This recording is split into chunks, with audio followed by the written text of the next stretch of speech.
Não bastasse toda a crise econômica que atinge o continente europeu, a gente tem mais uma crise econômica e política na União Europeia, depois da renúncia não aceita do Mário Draghi, enfim. A Hungria está num processo polêmico, jurídico e econômico com a União Europeia, inclusive com a possibilidade de cancelamento da remessa de verbas para esse país, e também a União Europeia enfrenta, com grande parte dos seus países mediterrâneos do sul do continente, uma gravíssima onda de calor que envolve incêndios florestais gigantescos, que, claro, envolvem um altíssimo custo financeiro e social para sua recuperação.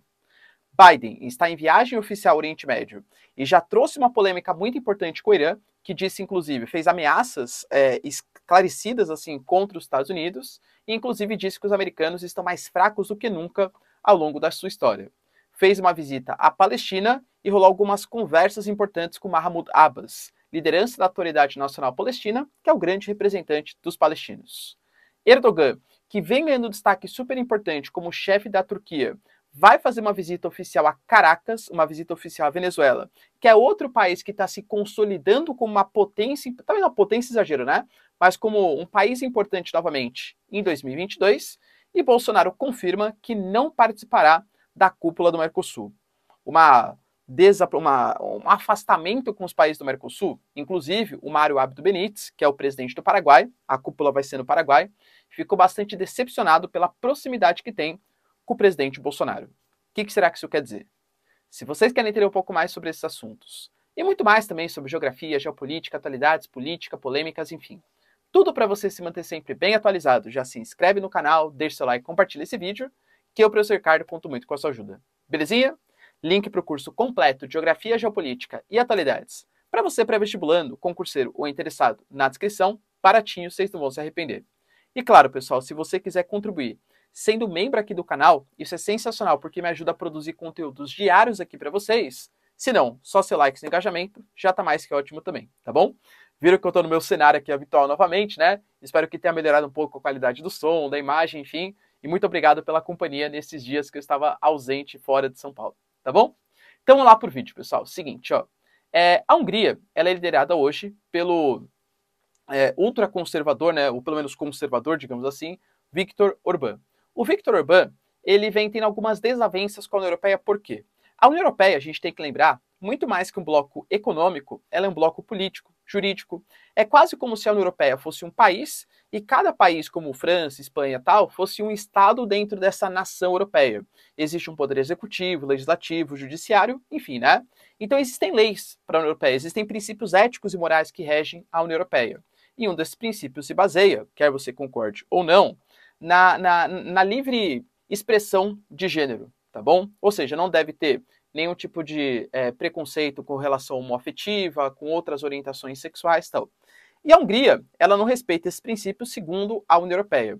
A Hungria, ela, além de outras posturas que já tinham sido feitas no passado, né, por exemplo, a Hungria, para impedir a entrada de imigrantes, a Hungria é um país que passa por um envelhecimento populacional. Naturalmente, você reduz a parcela da população ocupada no mercado de trabalho, você traz imigrantes para repor essa parcela que está faltando. A Hungria, por conta de uma resistência muito grande a esses imigrantes, tal, resolveu estatizar todas as clínicas de fertilização para fazer a Hungria ser repovoada por húngaros e não por estrangeiros.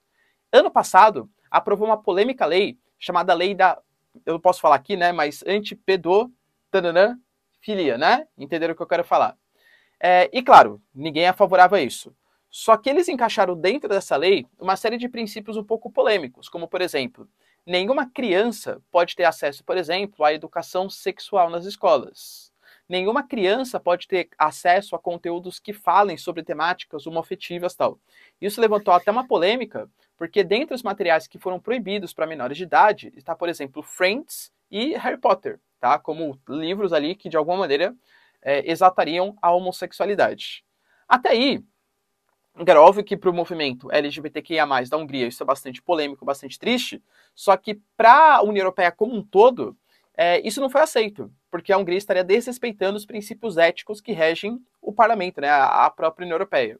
Isso pode gerar, no primeiro momento, multa, congelamento de verbas que vão ser repassadas para a Hungria, até, em última instância, um possível rompimento da Hungria com a União Europeia. Ah, professor, é só por isso? Galera, de novo, né? Geopolítica é o mundo da hipocrisia. Se fosse a Alemanha que estivesse adotando essas medidas, você acha que a Alemanha seria punida, sancionada? Que é o maior país do bloco? É o país mais rico? Claro que não, né? A Hungria, nesse momento, ela vem tendo uma postura um pouco divergente em relação aos outros membros, porque o Viktor Orbán, ele é contra as sanções aplicadas à Rússia. O Viktor Orbán, apesar de estar na União Europeia, não é um grande aliado, mas, enfim, não tem grandes coisas contra o Putin, por exemplo. E ele acha que essa proibição de petróleo e outros produtos prejudica mais a União Europeia do que a própria Rússia. Então, por isso, ele está sendo punido nesse momento. Outra coisa também que desagrada bastante, né, uma crise econômica para a União Europeia, são os incêndios que estão sendo causados. A gente está tendo temperaturas recordes no sul da Europa. São as maiores temperaturas dos últimos 1.200 anos, só para vocês terem uma noção. Portugal, por exemplo, chegou até a semana a temperaturas próximas de 48 graus. Ali é um clima mediterrâneo. O que significa isso, sul da Europa? Que é muito quente e seco no período de verão, que é o período que eles estão agora. Então é natural acontecer esses incêndios. Todo ano aqui a gente fala, né? Incêndio na Grécia, Itália, Turquia, Portugal, Espanha, Grécia, etc. Só que esse ano está ainda mais pesado. Galera, convenhamos, representa um custo social, um custo político, um custo econômico. No momento de uma baita crise econômica da União Europeia, isso é mais uma questão que pode causar um acirramento das tensões, um movimento político, extremos políticos aparecendo, e claro, por que não? Poxa, por que a gente está, nesse momento de incêndio, crise econômica, crise social, apoiando, por exemplo, sanções à Rússia? Percebe? Então isso pode ser também mais um peso político para os líderes europeus. Gravíssima questão ambiental. Outro ponto importante está relacionado à visita que o Erdogan vai fazer à Venezuela. Por que isso é tão importante? Porque a Turquia ela se tornou um protagonista novamente dentro da geopolítica internacional. A Turquia tem uma posição muito estratégica, porque ela conecta a Ásia à Europa. Aliás, é um país bicontinental, assim como a Rússia também o é. O Estreito de Bósforo e Dardanelos, ele conecta, que pertence à Turquia, ele conecta o Mar Mediterrâneo ao Mar Negro, que, galera, é o ponto de tensão maior do mundo que existe hoje. A Turquia faz fronteira com uma série de países importantes que estão em tensão nesse momento, e a Turquia sabe do potencial, inclusive militar, que eles têm, né? Tensão com a Síria, enfim. E a Turquia está se posicionando até como mediador. Quem fez a reunião, por exemplo, uma das poucas que aconteceram entre Ucrânia e Rússia, foi o Erdogan, que mediou essa reunião. O Erdogan ele conversa muito com a Rússia, principalmente depois do golpe que ele sofreu nos anos 2010, e depois que os Estados Unidos proibiu a comercialização de alguns equipamentos militares para os americanos, por ter comprado um sistema de defesa russo. Então a Turquia ela age como um jogador duplo, digamos assim, nessa geopolítica internacional. E ela sabe da importância da Venezuela. A Venezuela hoje está adotando não que seja um livre mercado, claro, mas algumas políticas mais pró-mercado do que tinha anteriormente. A Venezuela, até pela pressão da falta de petróleo no mercado internacional, graças às sanções praticadas à Rússia, os países vêm se voltando a atenção para a Venezuela. A própria França, na última reunião do G7, falou, poxa, por que a gente ainda está sancionando a Venezuela? Vamos fazer a Venezuela vender petróleo para o mundo para baixar o preço e controlar a nossa inflação. Então, dois países super importantes da geopolítica internacional, a Turquia pelo posicionamento, pela força militar, pela população, pela própria mediação entre Ocidente e Oriente, e a Venezuela, com uma grande exportadora de petróleo que vai crescer economicamente esse ano, se reunindo, dá mostras de novo, né, de uma geopolítica internacional sem a liderança da União Europeia e dos Estados Unidos. Falando em Estados Unidos, Biden está fazendo uma visita oficial ao Oriente Médio, a primeira, né, desde o início do seu governo. Passou por Israel ontem e prometeu fazer uma aliança anti-Teherã, impedir que o Irã desenvolva armas nucleares, e inclusive falou que coloca um prazo final para que o Irã ele aceite ou não voltar ao acordo com os Estados Unidos. Né? O Trump saiu, o Biden pretende voltar, só que vai colocar estipular um prazo máximo para isso. Só que enquanto isso, o Irã, por conta das ameaças que foram feitas dos Estados Unidos e de Israel, o que os Estados Unidos e Israel falaram? Irã, você não pode ter armas nucleares, e a gente vai fazer de tudo para que você não tenha essas armas. O Irã falou que os Estados Unidos não tem mais o poder que já teve em momentos passados, em décadas passadas, está no seu momento mais fraco da geopolítica internacional, inclusive você concorda com isso? Deixa aí nos comentários, tá? E falou que caso os Estados Unidos faça e Israel também, tá? Faça algum tipo de ataque, manobra, tanto no Oriente Médio como no mundo, o Irã vai responder à altura. Ou seja, o Irã está se colocando como um player importante da geopolítica internacional, inclusive com capacidade para atacar os americanos.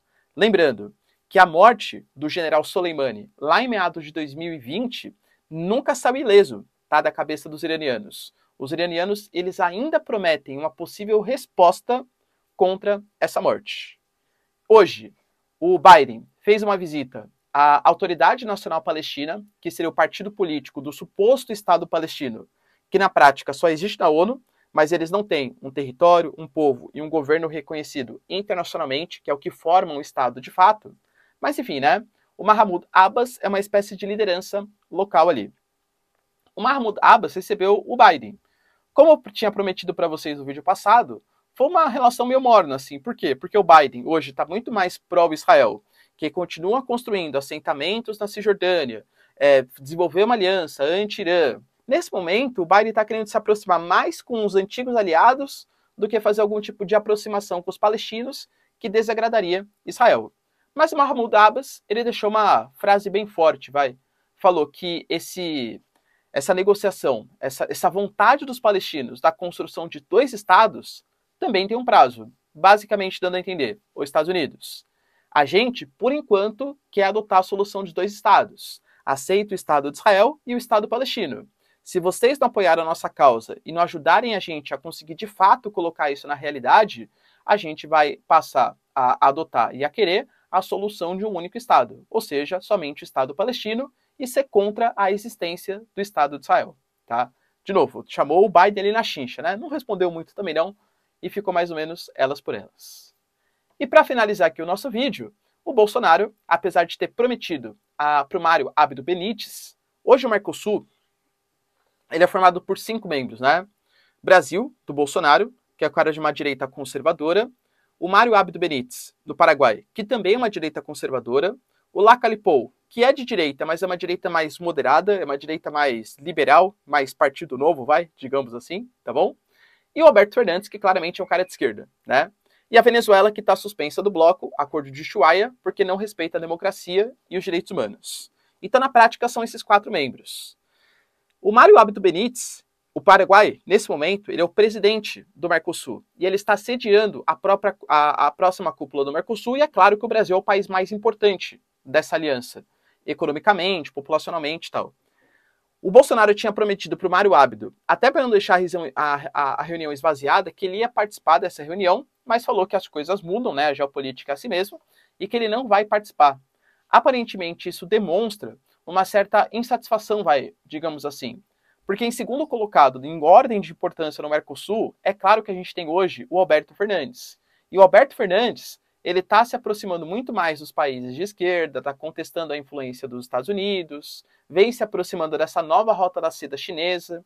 Então, as rivalidades que existem entre Bolsonaro e o Alberto Fernandes, ainda mais em ano eleitoral, lembrando que o Bolsonaro, inclusive, acusa o Alberto Fernandes de fazer um complô com o Luiz Arce, que é o presidente da Bolívia, para vender menos gás natural para o Brasil, para aumentar a inflação do nosso território e possivelmente ajudar na volta do Lula, ou seja, uma possível complô de esquerda na América Latina, liderada pelo Alberto Fernandes, isso pode estar afastando o Bolsonaro do Mercosul. Enfim, você considera isso importante? O Brasil deveria participar da reunião e reforçar os laços? E não esquece, hein? Concorda com o presidente iraniano? É o momento mais fraco da geopolítica americana? Deixa aí nos comentários. Quero saber sua opinião. No mais, galera, se vocês curtiram o vídeo, deixe seu like e se inscreve no canal. Tamo junto, beijos, abraços e tchau, tchau.